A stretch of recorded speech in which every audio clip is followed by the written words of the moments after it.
கடவுளுடன் காலை வணக்கம். புனித மத்தேயு எழுதிய நற்செய்தி 11ஆம் அதிகாரம் 28 முதல் 30 வரை உள்ள இறைவார்த்தைகள்.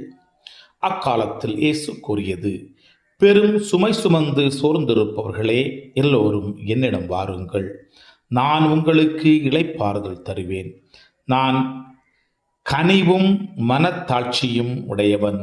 ஆகவே என் நுகத்தை உங்கள் மேல் ஏற்றுக்கொண்டு என்னிடம் கற்றுக்கொள்ளுங்கள். அப்பொழுது உங்கள் உள்ளத்திற்கு இளைப்பாறுதல் கிடைக்கும்.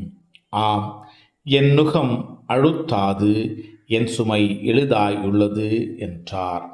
கிறிஸ்துவின் நற்செய்தி. இந்த நாள் இனிய நாளாக அமைய வாழ்த்துக்கள்.